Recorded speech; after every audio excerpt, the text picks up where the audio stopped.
Olá, está começando o Pod Ideia. Pod Ideia? Sim, é a estreia de hoje e nós vamos começar com um assunto muito importante. Sabe qual é? É o assunto do bastidores do curta-metragem Viagem Histórica e Cultural por Iguaba Grande. E tudo isso você vai saber agora. Iguaba Grande é lugar de muitas histórias, muitos artistas, consequentemente, muitas artes, muitas belezas naturais. Lugar de primeira praia lagunar do Brasil a receber o selo da Bandeira Azul. Lugar de estreias, como a do filme A Falar sobre as Histórias de Iguaba Grande. Esse foi o primeiro. Não é à toa que tem grande no nome. E é sobre esse curta que vamos falar hoje, com dois historiadores da cidade. Viagem Histórica e Cultural por Iguaba Grande é o primeiro curta-metragem sobre a história de Iguaba Grande. O curta-metragem é baseado no livro de Roberto Jorge da Silva, Iguaba Grande, dos Tupinambás à Emancipação. Com a orla de Iguaba Grande como cenário, a mãe, Andréa Moraes, conta a história da cidade para o filho, Miguel Roberto de Moraes, com a participação dos historiadores Roberto Jorge da Silva, João Gabriel Cortês e Elias Marinho, em alguns pontos turísticos de Iguaba. Em cerca de 15 minutos será possível saber sobre a história da emancipação político-administrativa, a história da Capela Nossa Senhora da Conceição, que é um patrimônio histórico-cultural, algumas curiosidades históricas, como a estação de trem, e conhecer a lenda do amor impossível, que envolve a Ilha de Santa Rita. O filme é uma realização da Moraes Comunicação e Emoções, com recursos da Lei Paulo Gustavo, do Governo Federal, do Ministério da Cultura, da Prefeitura de Iguaba Grande e Secretaria Municipal de Cultura. O projeto foi classificado em primeiro lugar no edital Memória Cultural Iguabense, realizado pela Secretaria Municipal de Cultura, com recurso da Lei Paulo Gustavo, que foi criada para aquecer o setor do audiovisual, com incentivo ao desenvolvimento da economia criativa e da economia solidária, com decreto do governo federal para fomentar o sistema de financiamento à cultura. O projeto recebeu ainda o apoio da concessionária Prolagos, do restaurante Água na Boca, da Ecomar Marina e da Iguaba Uniformes. A trilha sonora é do Cristiano Guerra, as imagens, montagem e som da Serpa Filmes, a designer gráfica é a Vitória Fernandes e a intérprete de Libras é a Márcia Vieira. Roteiro e direção, Andréa Moraes. E o nosso bate-papo de hoje é com quem? É com o Roberto Jorge, o autor do livro Iguaba Grande, dos Tupinambás, a Emancipação. E o Roberto está aqui hoje. Boa tarde, Roberto. Muito obrigada pela sua ter aceito, né, esse convite. E eu queria que você se apresentasse aqui. Boa tarde, Andréia. Eu que agradeço o gentil convite. Boa tarde, colega Elias, membro do Instituto Histórico e Geográfico de Iguaba Grande, da qual faço parte também. E é sempre um prazer, André, falar sobre cultura, falar sobre história. É um contexto ao qual eu me dedico muito ultimamente. Sou pedagogo e concursado de Cabo Frio, supervisor escolar das escolas de Cabo Frio, mas me dedico muito ultimamente a essa pesquisa sobre Iguaba, sobre a região dos lagos como um todo. Foi, inclusive, que deu origem a esse livro que você citou, Iguaba Grande, dos Aqui, ó. Tupinambás à Emancipação, já na segunda edição. E, para minha felicidade e satisfação, hoje ele faz parte de diversas teses de mestrado, diversas professoras, algumas até colegas de Cabo Frio, que inseriram, inclusive, esse trabalho nas suas teses de mestrado.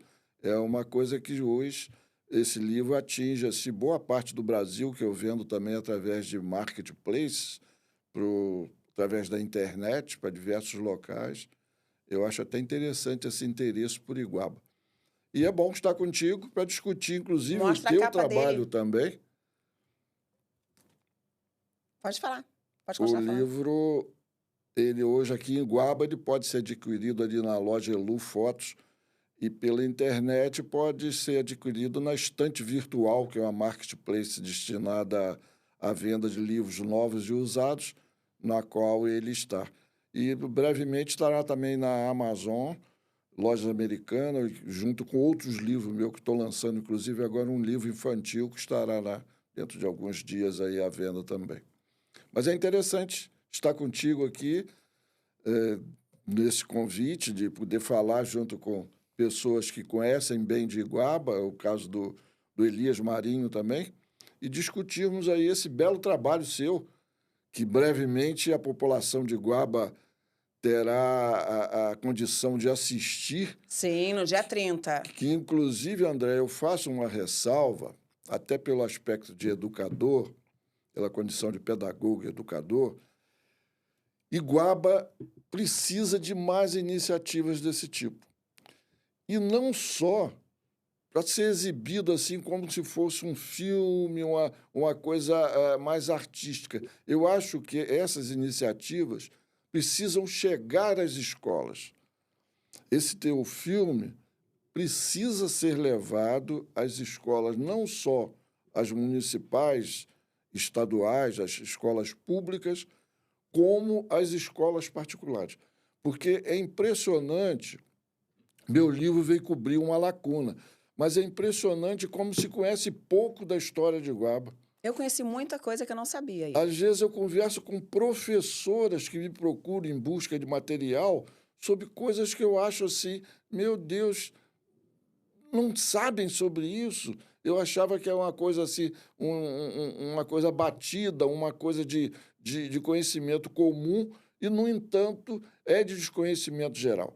Quer dizer, iniciativas como esse teu filme vêm para cobrir essas lacunas. Foi o caso do meu livro e o caso do teu filme, e precisa também, através do nosso amigo Elias também, o Instituto Histórico, que vem fazendo um trabalho de promover também determinados eventos, buscar a preservação, que eu acho isso fundamental, a preservação de documentos antigos. Verdade. Fotografias, jornais. Eu, por exemplo, tenho uma coisa página que... no Facebook, né? Não só a página no Facebook hoje, a Iguaba História, Educação e Cultura, já com milhares de seguidores, mas eu digo o seguinte, eu tenho uma biblioteca e tenho um acervo iconográfico que ninguém tem. É coisa assim de superior, digo a você, de qualquer biblioteca de nossa região.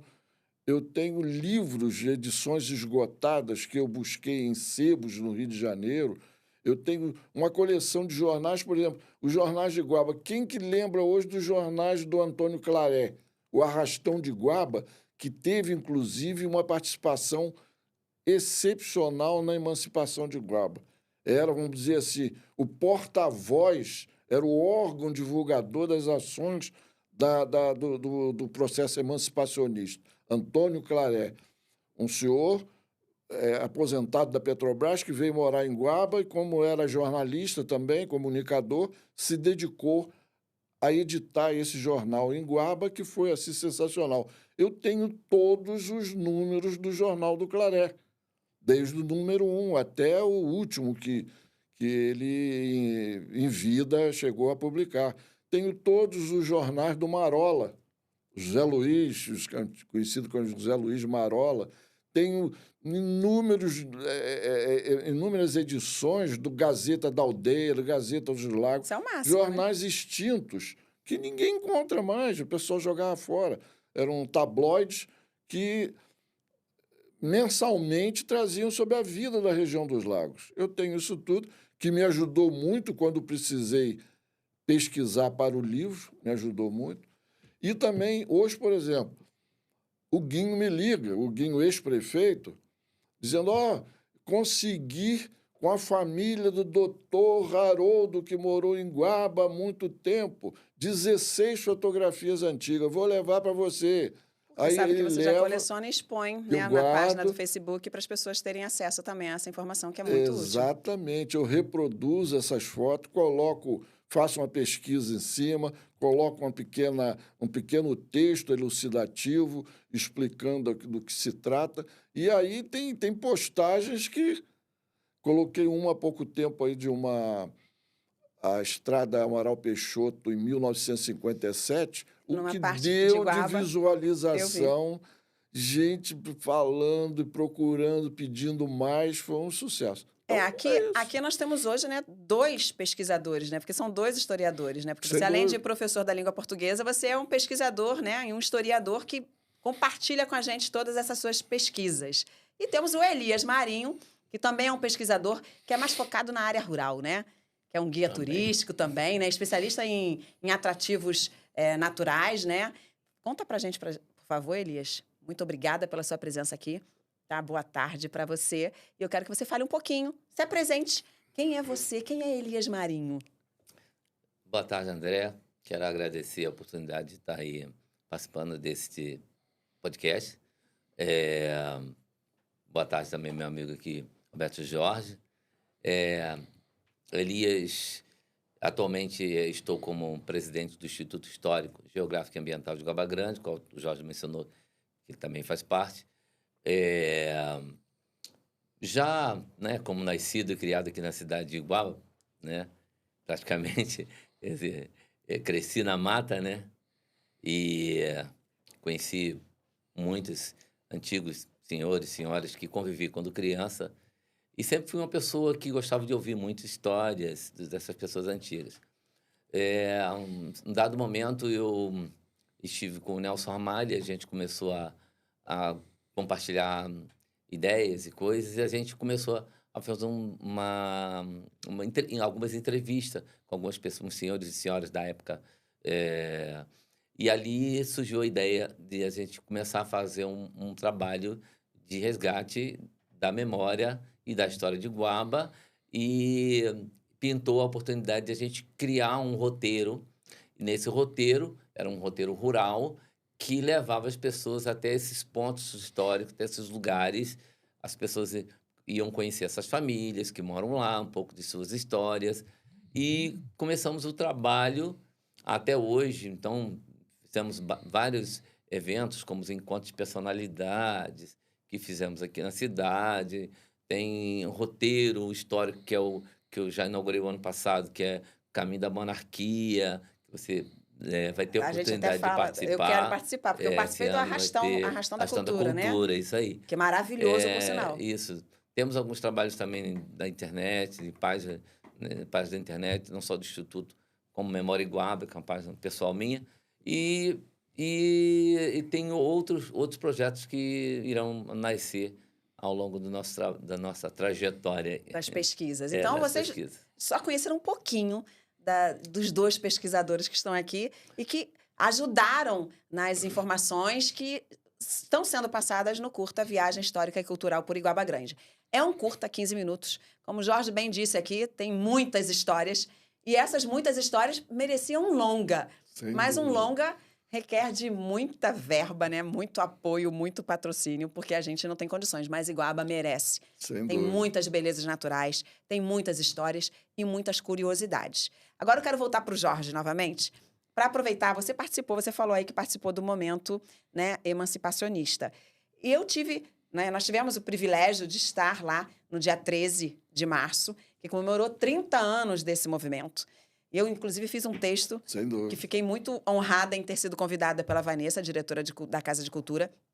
Ela falou, André, você não faria esse texto? Não, eu falei, poxa, Vanessa, eu fico com receio, porque eu acabei de fazer um texto, né, do roteiro do curta. Então, eu tenho receio de ficar muito parecido. Aí eu falei, olha, eu posso te fazer o seguinte, eu vou te mandar as páginas do livro, do momento que fala sobre a emancipação, e aí você tenta fazer o texto. Mas depois eu fiquei assim, Papai do Céu me iluminou, me deu uma criatividade, e eu montei aquele texto, baseado também no livro, né? E amei o texto, amei o resultado. Vocês gostaram, que aplaudiram bastante. Eu fiquei Sem toda dúvida, feliz, sem toda dúvida. honrada em ter participado desse momento. E eu queria que você contasse pra gente mais curiosidades. Porque, assim, como o curto é muito pequeno, não tem muita coisa que eu pude contar ali. Eu contei o básico. Conta pra gente uma curiosidade, vai. O próprio livro, Andréa, ele não consegue, por dizer, o livro é um recorte da história da região dos lagos a partir do século XVI. Eu sempre digo, o livro não é especificamente sobre a história de Iguaba, não haveria como. Você tem que puxar Iguaba dentro desse contexto, desde o século XVI, quando... Que né? vem aí a participação da Começou monarquia, que Elias mencionou aí também, né? colonização, aquela coisa toda, e a gente veio buscando.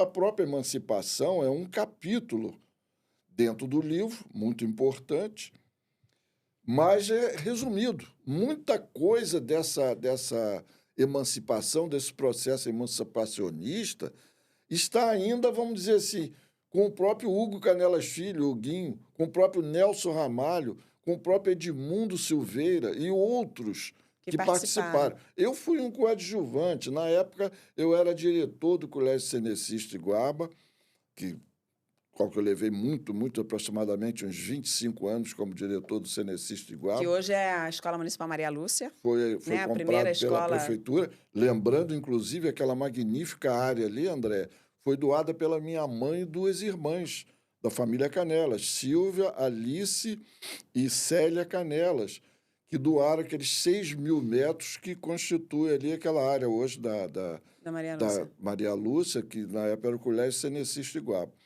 Então, eu tive, além dessa situação de doação da minha família na época que construiu o colégio, eu também participei como diretor muito tempo ali. Depois fui para outros colégios cenecistas, em Macaé, São Pedro da Aldeia, Araruama. Mas a emancipação, muita gente acha que a emancipação surgiu naquele momento que o Guinho, que o Nelson, que o Edmundo, o pessoal começou a se mexer. Mas isso é normal, né? As pessoas, quando veem, por exemplo, a Lagoa Limpa. A Lagoa tá limpa, foi agora. Poxa, quanto tempo que a gente está brigando por isso? Eu cito uns casos interessantes, você está pedindo assim, situações novas. A emancipação se perde nas brumas do passado, vamos dizer assim. Eu, desde garoto, desde criança, eu observava uma certa vontade de Iguaba viver com as próprias pernas, independente de São Pedro da Aldeia. Por quê? A população de Iguaba se ligava mais, comerciava mais, se relacionava mais com a população de Araruama. Havia essa rixa histórica, isso, se vocês buscarem conversas com o povo mais antigo de Iguaba, vocês vão observar isso. E há certa fundamentação para essa, vamos dizer assim, má vontade com relação a pertencer a São Pedro da Aldeia. Por quê? Vou dar exemplos rápidos. São Pedro da Aldeia tem lá a sua estação ferroviária preservada. Preservada. Cabo Frio tem a sua estação ferroviária preservada. Ponte dos Leites, ali em Araruama, tem. Araruama, mesmo central, tem uma parte. Iguaba não tem. Por quê? As autoridades municipais de São Pedro da Aldeia nunca se preocuparam com Iguaba. Estou dando um exemplo rápido. Você observa o centro de São Pedro da Aldeia. E Iguaba foi a primeira estação da região, não foi? Não, que veio de lá para cá. Então teve Araruama. Antes teve Bacaxá, teve Ponte dos Leites, teve Araruama, chegar a Iguaba, e depois que em 1937... Mas Iguaba que chegou distribuía para Cabo Frio, São Pedro, Búzios. Até 1936. Depois, quando teve para lá, a linha férrea se estendeu para lá e passou a ser direto. Mas você observa outra coisa. Você sobe ali em São Pedro da Aldeia, quando você chega naquela pracinha de São Pedro, você vê a Casa dos Azulejos, onde se fez a recepção à Princesa Isabel. Uhum. Você vê todas aquelas casas antigas do século XVIII, do século XIX, preservadas. Você vê isso em Iguaba? Nada. Não. Você... Outro, vamos dizer assim, depredação terrível, injusta com Iguaba, a casa paroquial e o coreto do complexo da igrejinha de 1761, demolidos de uma maneira irresponsável. A prefeitura de São Pedro da Aldeia, na época, não havia prefeitura de Iguaba, ninguém moveu um dedo. A estação foi embora, a casa paroquial foi embora, o coreto foi embora. Todas as casas antigas que precisavam ser tombadas, não houve um único tombamento de Iguaba, é a igreja de 1761. Você falou em tombamento, eu lembrei que me falaram sobre a estação de ferro. É uma piada ou é real? Agora me diz isso aí. que disseram que vieram para tombar a nossa estrada de ferro aqui de Iguaba e tombaram, de fato, derrubaram ela. Isso é piada ou foi real? Conta pra gente, sabe dessa história? Eu não sei, tem uma piada que é parecida com essa, mas essa, eu digo, é piada, mas é baseada em fundamentos de um prefeito de Araruama, que não posso citar o nome, mas era conhecida pelo seu jeito bem caipira, bem jocoso.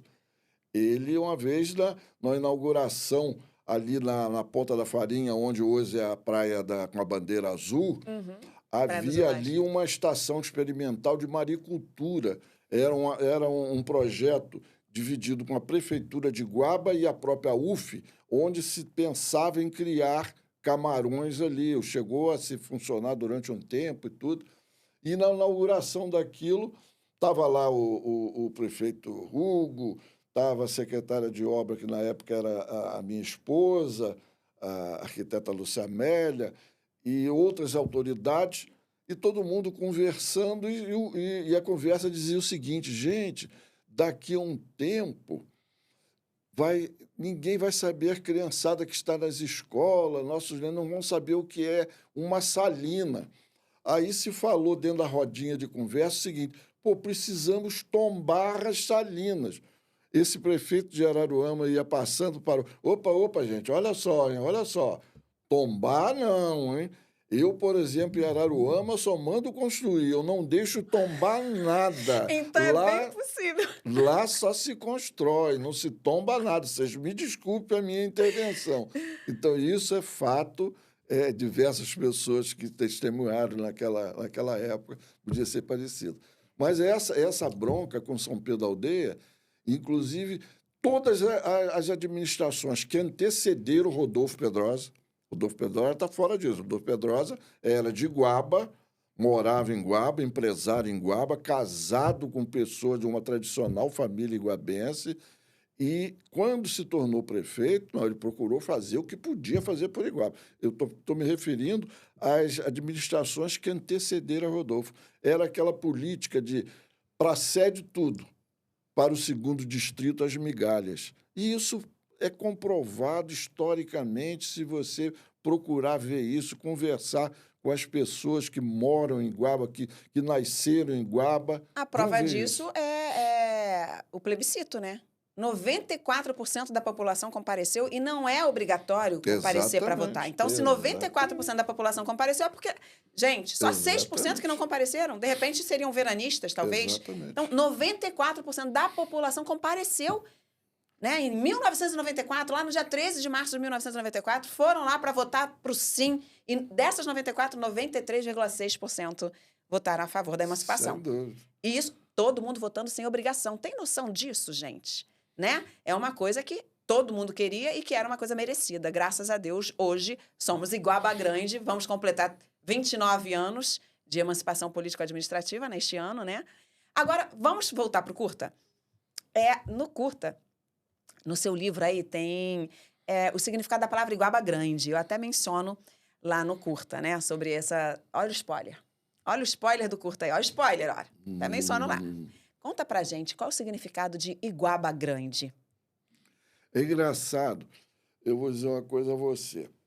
Eu tenho um trabalho que eu estou fechando agora também sobre topônimos de origem indígena. No caso, o nome Iguaba é um topônimo de origem tupi, né? Foi criado pelos índios tupinambás, que falavam a língua tupi e que eram donos aqui do nosso litoral.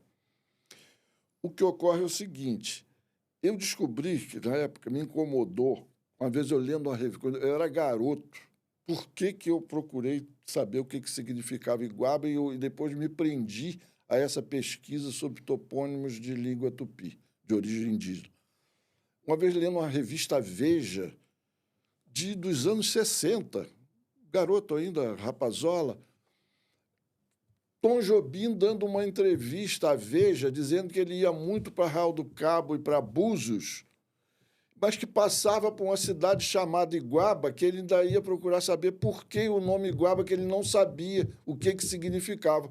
Quando eu li aquilo, eu falei assim, caramba, Tom Jobim falando isso, e nós aqui de Iguaba não sabemos. Aí comecei a procurar saber o que era. Ninguém em São Pedro da Aldeia, né? Iguaba grande, Iguaba pequena, ninguém sabia explicar, ninguém dizia nada. Aí eu fui pesquisar. Descobri, até através de um locutor da Rádio Roquete Pinto, que tinha casa em Iguaba, ele me deu um dicionário, o primeiro dicionário que eu tive de topônimos de língua tupi, do padre Lemos Barbosa. Estava lá, Iguaba, Bebedouro, entre parênteses, lugar de beber água, ou lugar de beber água. E a prefeitura, depois daqui de Iguaba, começava a divulgar que o nome de Iguaba significa lugar de muitas águas. Lugar de muitas águas. Eu comecei a bater naquilo, que mandando o pessoal, falava com o vereador, aquela coisa toda, até que a prefeitura corrigiu o erro e botou o nome... Lugar de beber água. Lugar Bebedouro. de beber água ou bebedouro, que dá no mesmo. É o nome certo colocado pelos índios. Mas aí vem o grande, o que eu digo, eu no livro faço esse questionamento, e às vezes numa palestra ou outra, pouco tempo uma palestra que eu fiz para os professores lá na Secretaria de Educação, o questionamento é o seguinte: mas como Bebedouro, se toda a região dos lagos era um local que não tinha água potável? Naquela época, então, era terrível. É uma história interessante que eu chamo a atenção dos professores para pesquisarem. A França Antártica, inclusive, que os franceses foram instalar no Rio de Janeiro, era para ter sido instalada aqui em Cabo Frio, na nossa região. Só não foi instalada porque eles não encontraram água potável. Entendeu? A França Antártica não ficou em Cabo Frio, ou Iguaba, ou Araruama, porque não tinha água potável naquela época. Isso está escrito dentro do livro do André TV, que era um monge que veio com Villegagnon naquela época. Bom, isso cheguei a esse coisa pelas pesquisas. Mas Iguaba não tinha água também. Aí dizia assim, mas como é que botaram o nome de Bebedouro? Aí que vem o poder de observação. Os índios, na linguagem deles, eram muito objetivos, até porque eles não tinham o repertório de palavras que nós temos na língua portuguesa. O tupi era uma língua muito concisa, muito objetiva e muito concisa. Por que Bebedouro eles colocaram? Porque aqui havia um local. Falta de água, mas Iguaba tinha um ponto onde a água era boa. Ah, entendi. Então, de um modo geral... As pessoas vinham aqui para beber água. Iguaba era um ponto que isso nós não identificamos. Elias conhece bem aquela região. A área rural mostrou que tem poço. O poço. pessoal antigo falam muito de Garapiapunha. Garapiapunha com os riachos e umas fontes de água lá. Pode falar, Elias, fala pra gente, qual é o local? Provavelmente é lá em Garapiapunha, entendeu? Vamos fazer o seguinte, só um minutinho. Vamos dar uma paradinha nisso aqui, a gente vai dar uma continuidade, porque a gente estava falando do curta. Só para poder passar, porque eu dei um spoiler do curta. Mas a gente vai voltar com as histórias, tá? Vamos passar umas imagens do making off? Opa, vocês não estão curiosos para saber do curta? Sim. Vamos passar, Daúde? Tem imagem aí para a gente poder... Ah lá, ó o making off lá, ó. A parte que a gente foi com o João para a ilha. Ah lá, você tirando foto, Jorge? Tirando foto, Legal. Ah lá, esse momento foi muito legal, né, Jorge? Sem dúvida, um calor louco. Nossa, como eu suei aí. Ah lá, equipe técnica. Gravação. Conversando ali, porque eu era roteirista e diretora. Isso aí foi lá no Mirante. Olha a imagem bonita lá do Mirante. Isso mesmo. Com as camisas ali, ó, da Iguaba Uniformes. Olha Elias ali, Elias. Olha você ali. Chegando de bike. Elias sempre com a bike dele, igual a mim, né? A gente tá sempre de bike. Olha lá, Elias ali na cena dele. Beleza, olha. Olha o boom aparecendo Bonito. ali. Ah lá, aquela parte ali do isopor ali foi um artifício que usamos porque esquecemos de levar... Como é o nome daquele... Rebatedor. Esquecemos de levar o rebatedor, a equipe técnica, né? Aí ele falou, André, e agora? Esqueci o rebatedor. E o sol, na parte do coração, eu tava com... Faz uma sombra, né? E aí eles falaram, já sei, placa de isopor. Pegaram, compraram, foram ali rapidinho, compraram uma placa de isopor, colocaram ali e pronto. Resolveu o nosso problema naquela situação. Agora vamos voltar aqui à história do Bebedouro, né? Porque é uma curiosidade também, que a gente comenta sobre isso no curta. Então, antes que alguém reclame, passa já para todo mundo para assistir esse podcast, né? Quem não assistiu, para saber qual é a história, por que Iguaba é bebedouro e não lugar de muitas águas, é lugar de beber água. Vamos lá, Elias. Onde que tem muitas águas aqui? Que Elias Elias é o mestre do turismo, Sem dúvida. né? Da área rural, né? Gente, assim, eu defendo a mesma, que não tem como fugir do que o Roberto Jorge falou, né? Inclusive, o caminho da monarquia surgiu, o roteiro, né? A criação do roteiro surgiu através dessa possibilidade de você fazer um roteiro histórico de Guaba e também através do mapa cartográfico de 1770 e pouco ali, que mostra a Iguaba, né? Inclusive o cartógrafo bota lá, eu esqueci o nome desse cartógrafo, bota lá bem nítido, Aba, nome tupi, né? Que, como o Jorge Destos falou, que é, né, um lugar, né, de beber água, né? E água, né? Ingerir, aba, lugar, né? Nascente. Nós tivemos também aqui em Guaba Grande um índio do Uruguai, que ele veio nos visitar aqui, e quando ele pegou a palavra, a primeira coisa que ele falou: vocês sabem o nome do lugar onde vocês moram? Ninguém perguntou. Aí eu falei: vou ficar quietinho, não vou nem levantar a mão, deixar ele falar. Quando ele falou assim: ó, quer dizer nascente, o lugar de buscar água, de beber água. Aí eu falei: bem, tá tudo correto.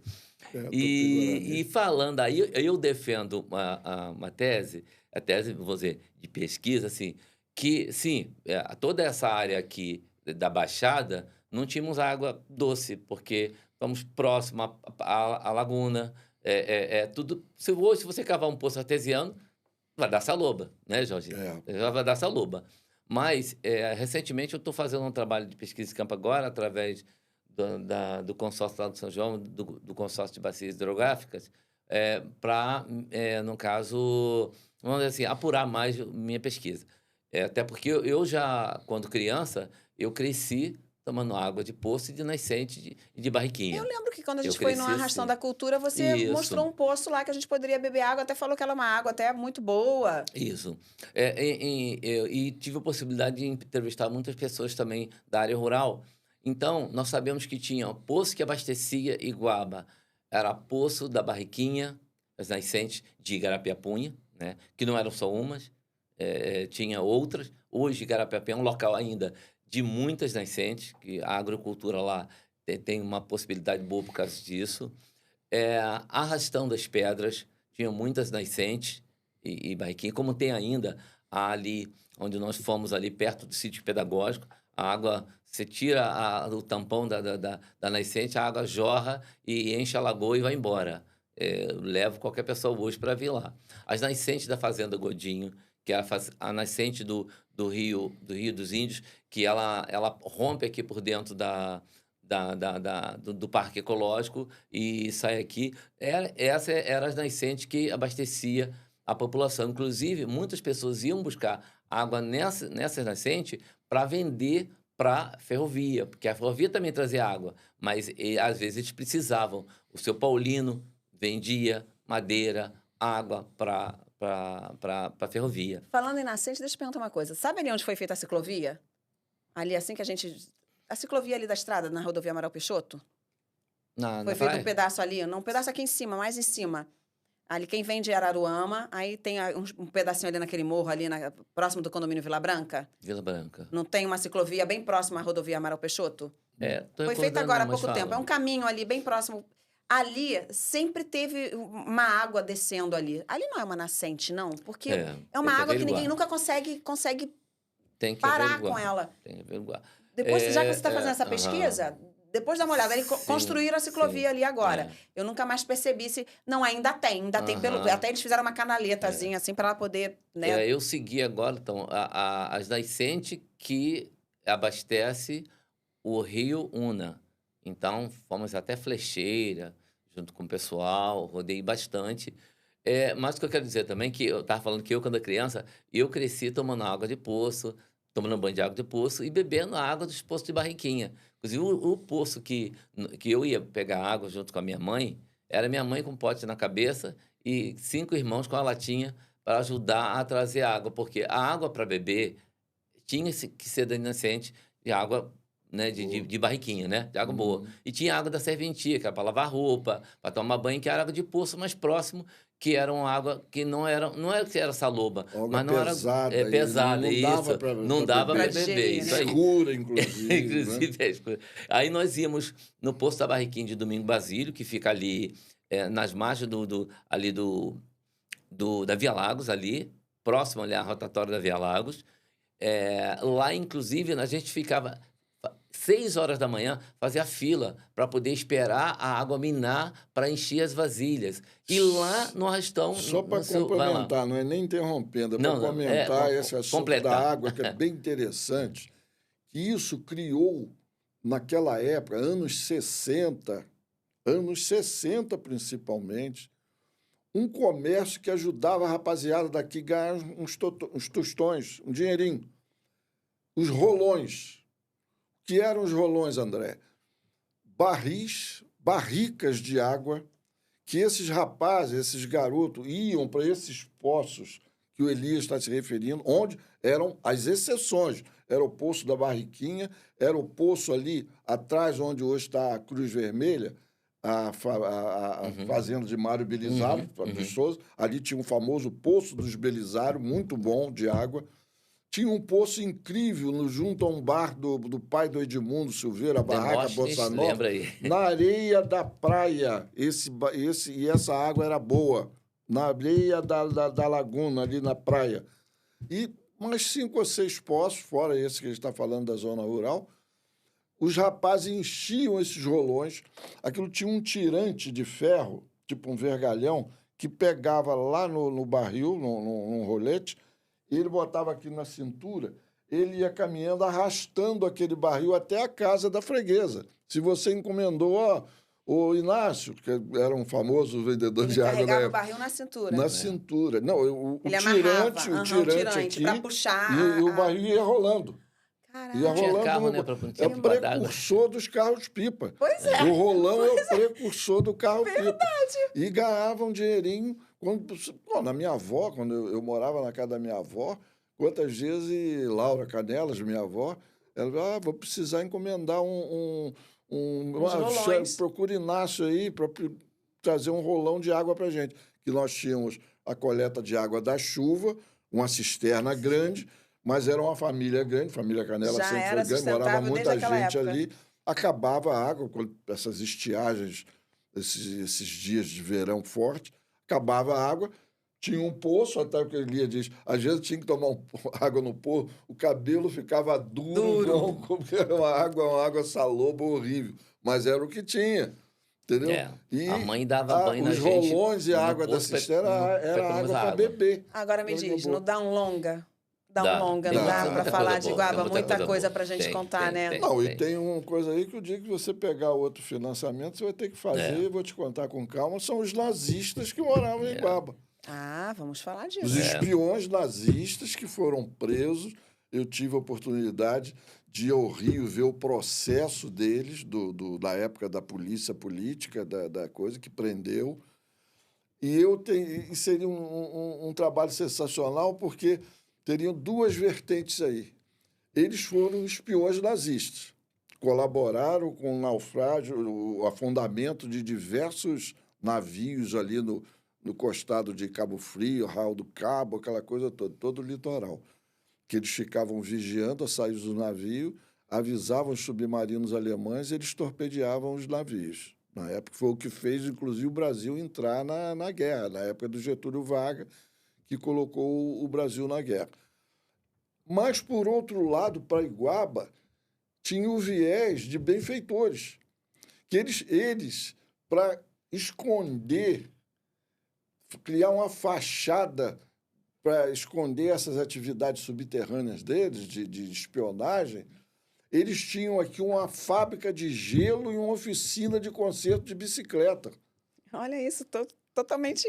Entendeu? Então, e olha só, a usina de gelo, a fábrica de gelo, o motor era tão potente que ele vendia o excedente. Foi a primeira vez que Guaba teve luz elétrica. ele estendia alguns postes em algumas ruas de Iguaba que ele vendia luz elétrica. Gente, sabe o que eu tô achando De o máximo aí que Marquesi. você está falando? Que naquela época já tinha sustentabilidade. Você falou aí que você já colhia a água da chuva e agora está falando que ele vendia energia elétrica por conta do motor que ele tinha para a Para fabricação fazer do o gelo. gelo, Olha, eu o já iria Marquesi. para esse viés aí de É. falar da sustentabilidade, que já existia desde lá de trás. Eram dois irmãos. Um deles ele era fantástico como mecânico, porque ele trabalhava com a LAT, Linhas Aéreas Italianas. Foi onde ele aprendeu a mexer com motores, mexer com o negócio todo. Fazer, Agora, então, deixa eu veio falar pra uma cá. outra coisa aqui. Olha como que tem história, né? Tem tanta história que olha, a gente vai saindo de uma para outra, assim, vai, Sim, sim. vai costurando, né? Costurando. Você falou aí da época dos nazistas, né? Como é o nome daquilo, gente, que dá tiro? Dos canhões.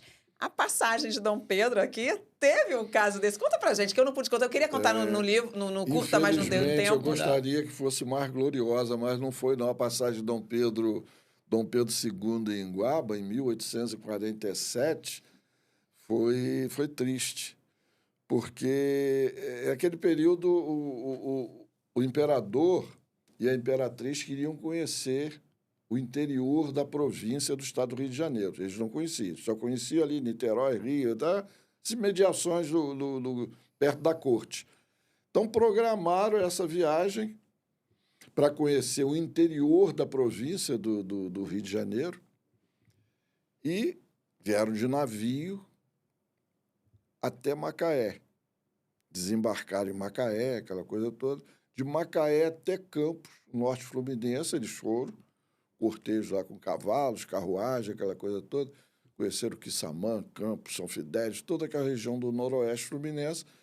E resolveram, Dom Pedro disse, não, vamos voltar para a gente conhecer o resto do interior. Em vez de voltar de navio, vamos voltar de cavalo, carruagem. Então, aquele cortejo. Aí, médico, tinha para doutor Torres Homem, os cavaleiros armados, aquela coisa toda. E vieram descendo e na frente sempre ia, vem o imperador aí. Aí as cidades se preparavam, como foi o caso de Cabo Frio, que ele levou um tempo lá, teve baile, teve festa, teve aquela coisa toda. Depois desceram para São Pedro, onde tem, inclusive, preservada essa casa onde eles almoçaram. Aí que eu digo, o cuidado. Por que não tiveram cuidado com Iguaba? Pois é, e teve tanta passagem aqui, né? Exatamente. Nada deixaram quebrar, deixaram tudo. São Pedro da Aldeia preservou, fizeram lá um alto almoço para o imperador, para a imperatriz, aquela coisa, todas as autoridades do local, papapá e tal. E de lá, vão passar em Iguaba para depois seguir para Araruama, que Araruama era um local que eles queriam conhecer por causa do Barão de Monte Belo, que era um coronel famoso na época, um latifundiário grande. Aí, Iguaba. Vem passando e avisaram a ele, Sua Majestade, em Iguaba terá uma homenagem, tem um fazendeiro lá, eu não lembro o nome agora do fazendeiro. Que é o Francisco Galotti? Eu não lembro direito o nome, eu tenho coisa, mas não lembro o nome. Quer fazer uma homenagem ao cortejo, quando for passando em frente da fazenda dele, dá uma paradinha que ele vai homenagear. E, dito e feito, realmente o cortejo veio parando. Parou. E a homenagem, o fazendeiro tinha na fazenda dele uma peça de artilharia, um canhão antigo, que ele usava lá na entrada da fazenda, aquela coisa toda, e resolveu usar aquilo para saudar o imperador. Mandou um empregado dele lá, um português, que trabalhava com ele, que disse que entendia daquilo, carregaram aquilo, tal, prepararam o canhão.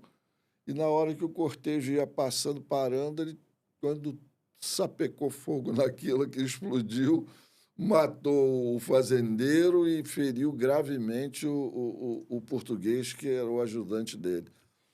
Então, eu cheguei a ter até o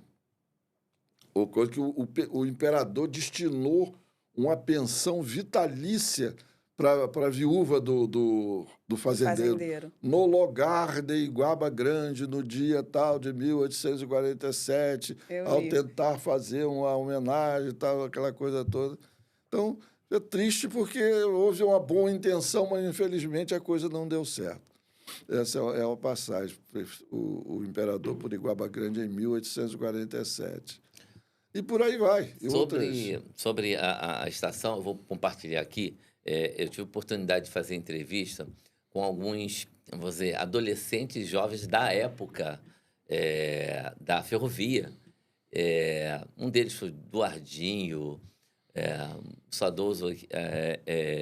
Samuel Pereira. Não, Samuel também eu entrevistei os irmãos, né, o Gessé e também o Leopoldo Rodrigues Neto. Aí, Leopoldo, eu tive a oportunidade de Mas quem conviver são bastante esses? com ele. Eles são o quê? O Leopoldo Rodrigues Neto né, neto de um comerciante da estação, Leopoldo Rodrigues de Souza. Entendi. Leopoldo Rodrigues de Tinha Souza. comércio da estação, tinha outros negócios aqui em Iguaba. E Leopoldo, eles pegavam carona no trem aqui na estação e carona, quer dizer, no último vagão do trem, eles pulavam, ficavam tudo ali, segurado ali e ia embora no trem até Engenho Novo. Quando chegava no Engenho Novo, que tinha uma parada em Engenho Novo, né? Aí aquela garotada tudo pulava, né? Aí eu falei, poxa, perguntei para ele por que deixaram de derrubar a estação ferroviária. Aí eu falei, poxa, vou perguntar vou perguntar outro. Aí ele disse o seguinte, ele disse que na época Iguaba não tinha praça. Não existia praça. Você vê praça, não tinha praça. A praça que tinha era Araruama. Olha Araruama aí. E eles achavam um absurdo São Pedro Aldeia não fazer uma praça aqui em Iguaba e só tinha praça em São Pedro, só tinha praça em Araruama e os jovens... Queriam se divertir. Queriam se divertir. Põe aí os jovens da época. Eles tinham que ir para a praça de Araruama ou para a praça de São Pedro. Que é longe, né? Então, existia esse questionamento. Ele falou, quando chegou no dia de manhã, eles, quando acordaram, porque a estação já estava um pouco deteriorada. Não totalmente assim, destruída, mas telha, madeira já apodrecida, aquelas coisas todas, estava assim. Aí ele falou, quando chegou bem cedinho, a gente foi ver, o pessoal de São Pedro já estava lá, destelhando, derrubando, porque eles disseram que iam construir uma praça. Então, como muitas pessoas queriam a praça, eles não resistiram. Ou uns queriam que reformasse. Mas como eles prometeram fazer a praça, eles assim, não resistiram, tiraram o telhado, derrubaram tudo e construíram uma praça. A Praça da Estação, que hoje é onde está o rotatório. Tem foto dessa praça construída. Jorginho viu essa praça. Se não, até já foi lá na praça. Eu lembro dessa praça. Não é essa Quando praça eu vim pra aí, cá, não. ainda tinha a Era Praça da Estação naquela rotatória, dois banquinhos, um de um lado do outro. Saía até um trenzinho dali. A Eu andei Praça num da trenzinho Estação. dali com o Miguel. E você vê que a falta de praças é um componente dessa bronca do povo de Iguaba com São Pedro da Aldeia. Há uma coisa, se você for fazer, você for dono de uma terra aqui, se quiser lotear, não só aqui, em qualquer, porque isso é lei federal, qualquer lugar do Brasil, se você tem um sítio, você tem uma fazenda, tem uma área grande, você vai lotear, você vai na prefeitura, você é obrigado a destinar 33% da área para escola, praça, ruas. Isso eu sei porque eu trabalhei muito tempo com imóveis, conheço isso profundamente. Vou te dar um exemplo rápido. Onde eu moro, Iguabela, loteamento central, magnífico, local procurado, valorizadíssimo hoje em Iguaba. Procura lá 1 centímetro quadrado que seja que a Prefeitura de São Pedro destinou a Iguaba. Não tem. Então, quer dizer, inclusive infringindo a lei. Os prefeitos da época aprovaram loteamentos em Iguaba onde a área da prefeitura foi escamoteada. Ninguém sabe para quem foi, para quem levou e tal. E aquilo que teria que ter uma praça, aquilo que teria ali um lote destinado a uma escola, um outro lote destinado a um posto de saúde, sumiu. Sumiu. Quer dizer, então, é mais um componente que levou a fortalecer a vontade de se separar, que fortaleceu o processo emancipacionista. Que hoje Então, nós esses temos casos. aí Iguaba Grande, que vai completar 29 anos, 29 anos. de emancipação. emancipação. Gente, vamos usar aqui a claquete? Essa claquete aqui, olha, corta. Subir ela aqui um pouquinho para aparecer. Corta. Essa claquete aqui é do Pachá Mídia Estúdio. É daqui, de onde nós estamos fazendo. E o que acontece com essa claquete? Ela faz parte do convite e de toda a design, né? De toda a divulgação, todo o trabalho gráfico de divulgação do curta Viagem Histórica e Cultural por Iguaba Grande. Antes de vocês verem esse convite, Vocês ainda não viram, não assistiram o filme. Eu já assisti, mas eu deixei a curiosidade para vocês terem, junto com a população, junto com todos, no dia 30, às 18 horas, na Praça Edila Pinheiro. A praça mais charmosa da cidade, não é? Hoje nós temos bastante praça. Inclusive, na Praça da Estação, vamos ter uma réplica da Maria Fumaça, Sim, né? com certeza. Vamos ter uma réplica da Maria chegando. Fumaça. Eu quero aproveitar e pedir pro Daúde, para passar o trailer, para a gente poder visualizar esse trailer, só para deixar o gostinho. Um olha lá. pouco da história de Guaba Grande em um passeio pela orla. Nossa, mãe, que legal. Eu nunca Pedacinho da pensei que eu cena, ia pra conseguir lembrar ver do um patrimônio patrimônio histórico-cultural. histórico-cultural na vida real, só nos livros. Primeiro filme sobre a história de Guaba Grande. O Gabi é linda, né? Aqui João Gabriel. reza a lenda. no postal Aliás, de uma hoje. das lendas mais bonitinhas que eu ouvi aqui em Guaba Grande. Viagem histórica e cultural por Iguaba Grande. Dia 30, às 18 horas, na Praça Edila Pinheiro. Essa Lagoa Azul. É o nosso mirante. Nossos apoiadores. É isso, gente. Maravilha. Gostaram? Deu mais ansiedade? Tranquilamente. Tranquilo. Vamos fechar falando qual a experiência de vocês de terem participado desse curta? Começa com você, Elias. Conta aí pra mim. Já Ah. tinha participado de algum curta antes? Bem breve, Já tá? Porque a gente tinha. já tá com o nosso Não, tempo já acabando. já tinha participado, sim. Ah, foi ótimo. Eu fiquei muito feliz de ser convidado aí para participar. E foi maravilhoso. Espero que venha outro e desejo sucesso sempre aí para você. Obrigada, Elias. Obrigada. E você, Jorge? Já tinha feito um curta, isso eu sei. Mas e participado de algum já? Não, aliás, eu fiz um também e participei, fui ator também. O meu é de ficção, né? Foi baseado num caos famoso na região, a lenda de Chico Pinico, que nós usamos o nome, trocamos o nome para Dedé Catinga. Foi patrocinado pela Petrobras, pelo Instituto Marley Azul. Mas eu participei, fui roteirista, diretor e ator. Igual a mim. Então, No produtor, caso, foi tudo também. Na época, o vice-prefeito de Guaba participou e uma porção de gente, atores amadores também. Mas, André, eu agradeço a oportunidade de participar desse momento tão simpático, tão proveitoso. Uma forma de divulgar mais também o meu livro. Muita gente, por incrível que pareça, muita gente de Guaba se interessa, tem interesse em conhecer a história de Guaba, mas não teve acesso ao livro. Este livro, inclusive, eu estou num trabalho, eu estou fechando agora, transformando ele para uma versão didática. Muito Eu bom. quero ver se coloco ele nas escolas municipais. Nós estamos em contato, cheguei a dar um toque uma vez no prefeito Vantuil, quero falar com o secretário de Educação, Jales Lins, para ver se a gente consegue colocar para o ano que vem este livro de uma forma didática, que a nossa garotada realmente trabalhar a história de Guaba em cima do livro. E, logicamente, não seria de uma forma tão acadêmica, uma forma mais, por eu ser pedagogo, ser professor, estou também trabalhando nesse sentido para ver se Eu estou se a já gente em contato consegue. com eles para poder fazer a exibição do curta em todas as escolas, né? Isso é importante. E aí já é uma boa. Vai entrar o curta, que é um curta, só tem 15 minutos. E aí toda a parte da história vai estar aí no seu livro, vem logo em seguida com o livro aí, ó. Uma bom momento. Se a gente conseguir colocar como esse livro didático nas escolas, seria ótimo. Vamos ver. Vamos ver o nosso convite? Tem um convite Vamos ver. aí, Daúde? Olha lá, gente, ó. Convite para a estreia do filme Viagem Histórica e Cultural por Iguaba Grande, no dia 30 de março, às 18 horas, na Praça Edila Pinheiro, aqui em Iguaba Grande. A gente espera vocês, todos estarão lá, né? Ficou muito bom. Ficou bom, né? A foto aí do Daúde, olha a claquete aí, tá vendo? Legal. Miguel, que também faz parte do filme, né? Do curta. Elias lá na bicicleta. O Jorge. tudo. Essa foto foi tirada lá na frente do Água na Boca, né? Logo depois do nosso almoço, né, Jorge? Eu acho que foi. João lá na lancha, que nós usamos lá da Marina Náutica, que nos levou até a Ilha de Santa Rita. João ia falar, você chegou a dizer, João ia João falar não do caso pôde. de uma lenda, um É a negócio lenda, assim. ele fala sobre a lenda do amor de índio. Que lenda é essa? Você conhece? É uma Você lenda vai mesmo. conhecer, você vai conhecer. É uma lenda. Do lenda. amor de índio, você vai conhecer lá no curta. Olha, ele não viu o curta ainda, gente. Ele não viu o curta, como você também ainda não me viu o interesso curta. pelas lendas, porque, inclusive, é outra pesquisa. Estou juntando, separando Aí. a própria Assim, lenda. eu não lembro a de ter própria lenda ouvido essa lenda de outros, do assim, nome pessoas Guaba. antigas, mas Você, porque lenda é lenda. Lenda é A isso. lenda da Laguna de Araruama, todas essas vêm coletando, já juntando para um futuro trabalho também de as lendas de Guaba Grande, lendas Eu da iria região. falar sobre a lenda da Lagoa de Araruama, mas o curta não coube. Eu até estava até roteirizado, mas não coube. Aí entrou só a lenda do amor de índio mesmo, lá na Ilha de Santa Rita. Gente, muito obrigada por vocês estarem aqui comigo. Muito obrigada para você aí de casa também, que está aqui assistindo a gente.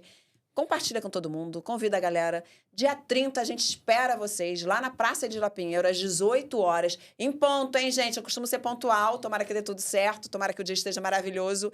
Depois de amanhã, né? Sexta, se prepara, se arruma, convida a galera e no sábado, às 18 horas, estejam lá pra gente vivenciar essa experiência única, porque é o primeiro filme a falar sobre a história de Guaba Grande. Só em 15 minutos, mas a gente conta alguns pedaços aí da nossa história, da maneira que a gente conseguiu fazer. Queria que vocês convidassem aí o público de vocês. Fala pra gente, convida aí, Elias. Então, galera aí que vai estar aí assistindo Nesse feriado de Páscoa, né? podcast aí, dia 30, né, André? Às Lá 18 na praça, às 18 horas, na Praça de La Pinheiro, esse curta-metragem aí, que tá ficando maravilhoso, quer dizer, está maravilhoso, né? Eu já assisti aqui alguns trailerzinhos, né? E posso dizer que o pessoal não vai perder por esperar, né? Eu acho que eu vou presentear vocês, hein, logo depois disso aqui, deixar vocês assistirem o curta. Vocês Olha, querem? Vocês querem? eu Ansiosos? Eu confesso que eu aguardo para poder ficar junto com a galera lá. É gostoso Aguarda? isso, aguardo. Ó, ele quer guardar a ansiedade. É. Quer assistir, Jorge? Eu quero guardar a ansiedade. Vou assistir. Ó, tá ansioso, né, Jorge? Tá bom. Então é isso, gente. Quer convidar o teu público, Jorge? Eu me dirijo, assim, mais especificamente ao pessoal da educação. Alô, professores, eu acho que assistir esse curta é importante porque vai subsidiar vocês para trabalhos nas escolas.